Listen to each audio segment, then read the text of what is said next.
can be stubborn, thinking I'm right. I can be late, cause I'm taking my time. I can be driven, ambitious, your best friend, love of your life. I can be selfish, trying to be. Halo besti aku, saiki aku mau ke Sangiran ya teman-teman. Kita lanjut nanti saat di Sangiran aja, soalnya di sini berisik ya teman-teman. Things can't be true, cause I get so confident yet confused. So I'll let go to live in between who I am and who I wanna be. Halo teman-teman, kami dari kelompok 9 dari kelas 10 TP2 yang beranggotakan dari saya dulu Elano Rafael absen 14. Saya Gabriel Marciano dari absen 19. Saya Timotius Yobel Juva, biasa dipanggil Yobel, dari absen 33. Jadi tujuan kita di sini tuh mau mengunjungi dan mengetahui sejarah-sejarah yang ada di Museum Sangiran. Oke, see you. Terima kasih. Halo teman-teman, kali ini saya dan Yobel udah sampai di Sangiran ya teman-teman. Kali ini kita mau berjalan dulu ke museumnya. Kalau sudah di tempat museumnya, nanti lanjut.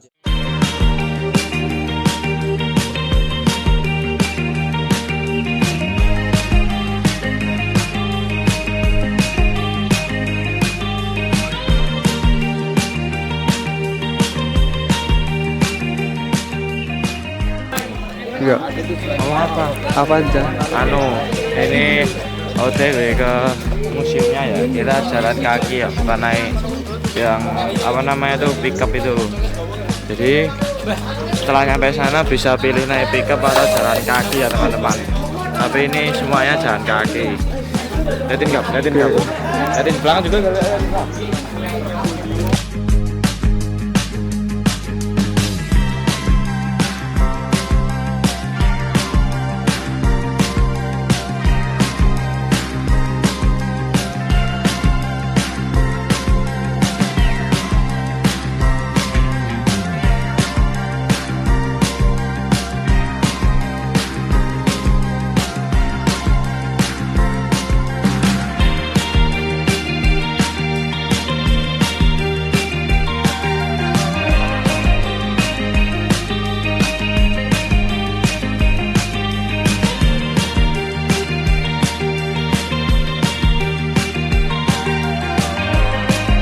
Teman-teman, kali ini kita udah sampai di Sangiran ya. Ini masih di depan. Pintu depan. Jadi, akhirnya kita selanjutnya kita bakal masuk ke Sangiran. Lihat film dulu. Terus habis lihat film, nanti kita jelasin. Gitu deh. Mantap.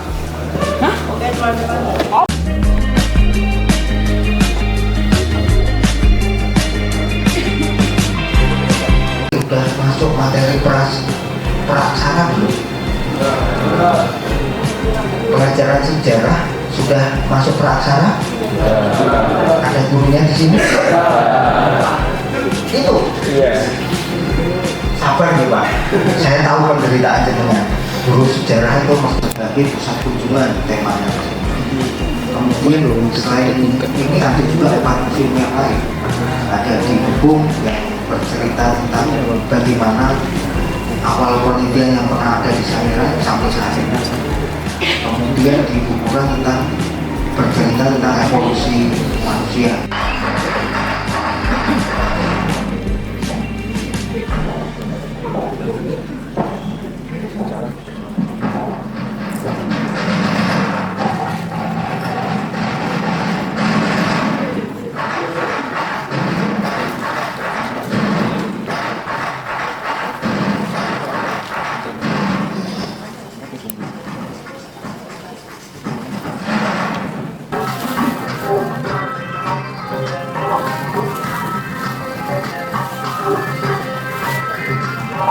Ini memperlihatkan bahwa sungai datang dari arah sini, kemudian mengendapkan. Gerakan lempeng bumi yang sedang membentuk Pulau Jawa bertemu dan mendesak Sangiran hingga membentuk kubah.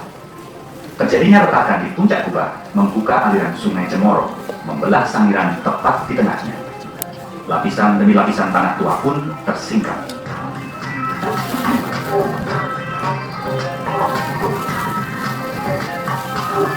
Halo teman-teman, ini saya sudah selesai melihat video atau film dari Museum Sangiran ini ya teman-teman. Dan kali ini kita mau muter-muter dulu di Museum Sangiran. Jadi ada 3 ruang pamer. Yang pertama ruangan kekayaan Sangiran, 2 ruangan langkah-langkah kemanusiaan, dan terakhir adalah masa kemasan Homo erectus adapun peraturan selama dalam Sangiran. Yang pertama tetap tertib, kemudian tidak boleh bersuara keras ya tanpa pemandu. Kemudian tidak boleh menyentuh benda-benda koleksinya kecuali ada yang tersentuh menyentuh. Yang terakhir tetap menjaga kebersihan. Bisa dimengerti? Siap. Yang di belakang boleh merapat ya. Jadi sebelum masuk ke Museum Sangiran, kita bisa melihat di sebelah kiri saya atau di depan jenengan. Ini adalah lapisan tanah lahar vulkanik terkuat Sangiran yang berusia kurang lebihnya 1.800.000 tahun. Yang mana pada saat itu Sangiran merupakan lingkungan rawa. Jadi ternyata Sangiran juga mengalami evolusi lingkungan, yang mana sejak 730.000 tahun yang lalu. Kemudian dari subur, Sangiran mengalami kering dan tandus, yang mana kurang lebihnya dari 300.000 sampai sekarang, Sangiran jadi kering dan tandus. Kemudian kehidupan purbanya mulai punah sekitar 200.000 tahun punah. Jadi punahnya selain kekeringan ada aktivitas gunung yang terus-menerus. Jadi diperkirakan Sangiran dulu ada gunung Laut Purbanya, tepinya nih. Museum didirikan di atas lahar vulkanik yang berusia 1.800.000 tahun. Jadi ya, yang belum pernah menyentuh lahar silakan kalau mau menyentuh ya. Jadi ini ada lahar 1934. Tetapi sebelum dia datang ke Sangiran, ternyata warga lokal yang banyak dengan Pithecanthropus erectus, yang mana Sangiran pernah mengalami data yang subur 730 tahun, yang terakhir yang lepas. Itu atau beda model ya.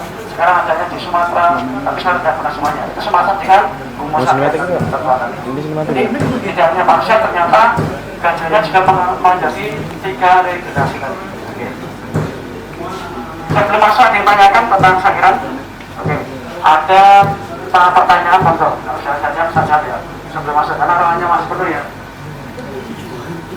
Bedanya tuh gimana? Oke, jadi ilmuwan itu menggunakan alat ya, yang paling dominan itu karbon 14 tuh. Jadi memang ahlinya itu punya alatnya. Karbon 14 itu mendeteksi tentang usia, lapisan bahkan umur si fosil tersebut. Biasanya kalau fosil hewan maksud itu cenderung kita menemukan di lapisan apa, tanah apa. Tadi kalau di Kalibeng itu laut itu usia lapisan tanahnya 2 jutaan tahun misalnya. Berarti kalau ditemukan di lempung biru atau di laut usianya seperti itu. Kemudian kalau misalkan ada temuan fosil buaya, kan biasanya kan di Kasrawa lempung hitam. Nah, yang mana tanahnya itu berusia 1,8 juta tahun. Jadi kita biasanya langsung ke lapisan tanahnya. Gitu. Oh, berarti ngitungnya dari lapisannya. Betul sekali. Masih Pak. Siap. Tapi untuk kalau saya kurang paham ini apa itu menunjukkan. Ya jelas ini ya, terus dinosaurus mereka adanya di Eropa ya, karena 250 tahun ada di daerah Sangiran, 2 juta saja baru muncul lautan. Jadi mungkin mereka ada dulu, saya masih di bawah belum naik ke atas. Tapi juga mengalami kepunahan ya, kepunahan.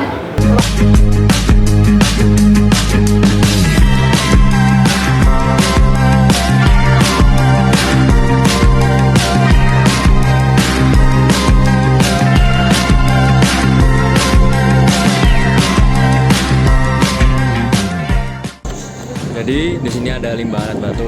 Limbah alat batu adalah pecahan yang tak terpakai dalam proses pembuatan alat batu. Itu yang pertama ada serpihan andesit kersikan, yang kedua ada batu inti kalsedo, dan 3 ada batu inti gamping kersikan, dan keempat ada serpihan gamping kersikan, dan yang terakhir ada batu inti gamping kersikan. Lalu kita lanjut.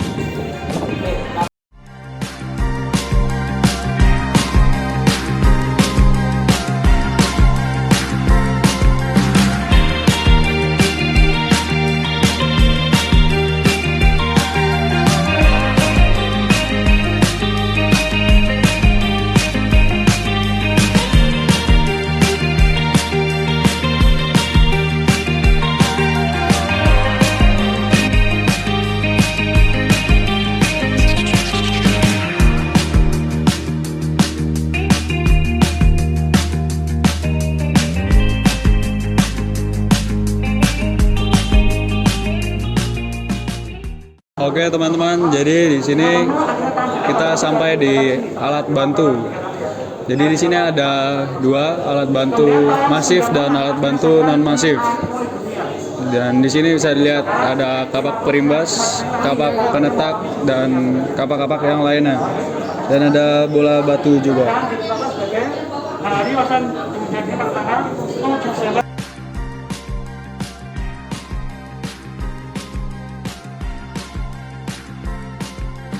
Jadi kita bakal melanjutkan perjalanan kita. Nanti kita bakal bertanya ya guys, wawancara sama Akamsi. Dan nanti mungkin kita bakal mengunjungi tempat-tempat yang hidden game ya guys ya. Tapi nggak tahu ada atau enggak. Ya ikuti perjalanan kita aja guys. Oke teman-teman, kita bakal wawancara sama Pak Manto.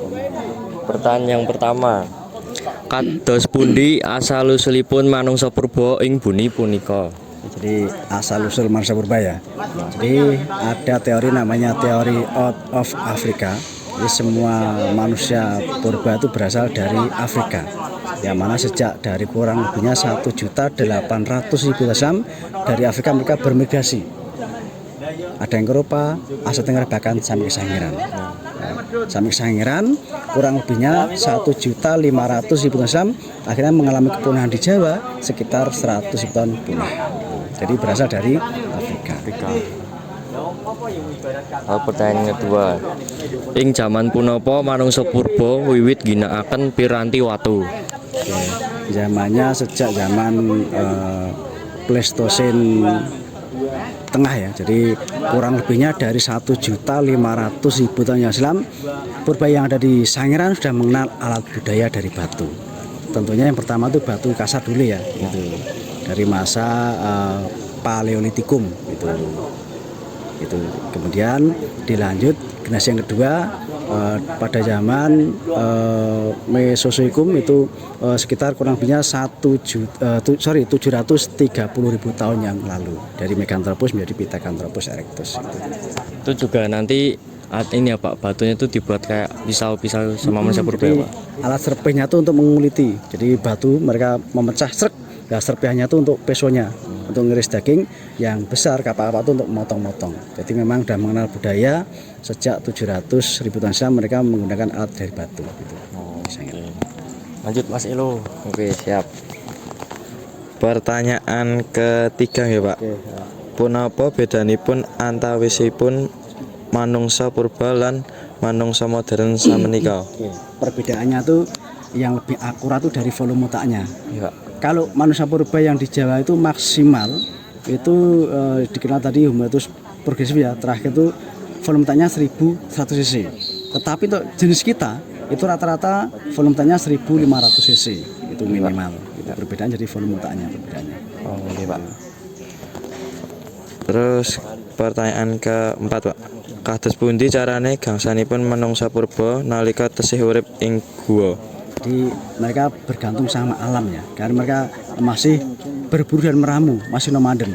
Jadi mereka belum mengenal bercocok tanam, belum tahu. Jadi mereka masih mengandalkan alam. Mereka berburu sama memakan tumbuh-tumbuhan sekitar, gitu, mengandalkan alam sekitar. Oh iya Pak. Sampun Pak. Oke, terima kasih nggih Pak Manto sudah mau diwawancarai untuk tugas kami. Saya dari Elano Rafael dari kelompok 9 berterima kasih ya Pak. Oke, salam sehat sukses Siap. semuanya. Amin Pak. Amin. Oke teman-teman, sekian dari kami. Love you all.